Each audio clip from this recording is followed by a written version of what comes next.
This is Kyle with Hagerty, and today we're going to dive into a little bit more work on my 1930 Ford Model A. We've got some worn out suspension bits here in the front end that I'm going to replace. They call them the kingpins, and those who know that they cause a crazy death wobble. And so I showed you just a little bit of the wear in the last video, how that kingpin moves around. If we grab the top and bottom of the wheel, there's way too much movement. So I'm going to go ahead and jack this up, get the wheel off, start taking some things apart, and show you guys exactly what we find as I dig through it.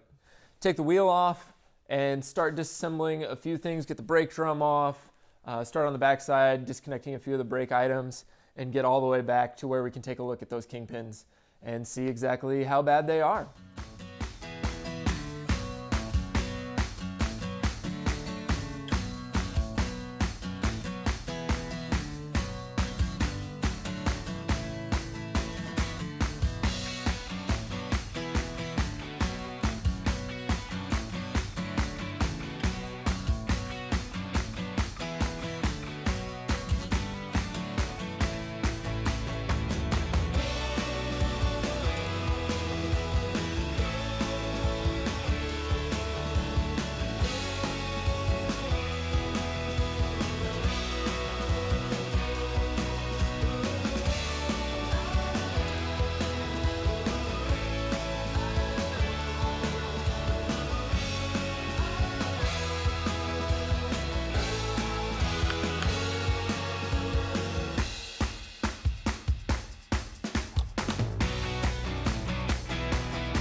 So we're over here at the workbench now, taking a look at some of the pieces that came apart. Now the nice thing is I actually don't need to worry too much about this particular spindle because my father purchased brand new, well, refurbished spindles back in 1972, according to his records, and never put them on the car. So I have these good condition, reconditioned pieces. They already have bushings pressed into them, which is quite convenient. I could do that with a bench vise or with a press, but I don't have to. He actually already painted them as well, which I'm pretty happy about. That makes my life a little bit easier to get this car back on the road. So I just have to swap over a handful of bits and pieces and make sure that these bushings are the correct size for the new kingpins. But let's take a look at exactly what that needs to be and how bad the old kingpins are. So there's a couple wear points in this system, and there's two big main ones. So the first is the actual bushings inside the spindles in there.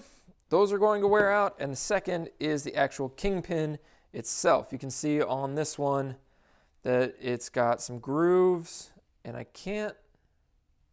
That feels, there's a groove there that's pretty sizable. So what I'm going to do is grab my calipers and see how this compares to a new one.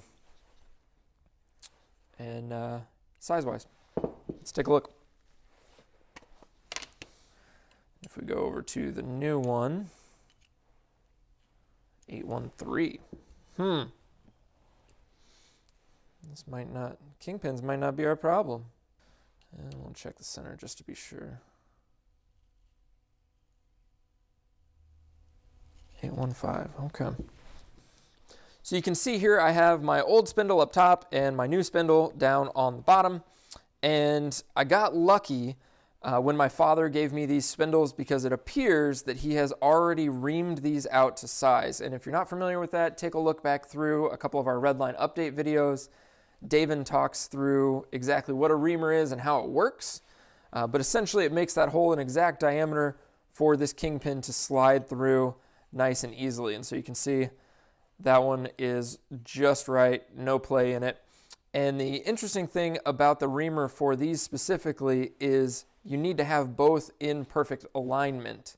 So there is a specialty tool for this job that has a small tapered end on one end, so you can ream this bushing in line and then flip it around and ream the other bushing, and you'll know that they're perfectly square to each other. So it looks like Dad assembled these or possibly purchased them with these bushings in it back in 1972, and I'll be able to just swap over a couple of the grease fittings from the other set and get everything ready to go back in the car.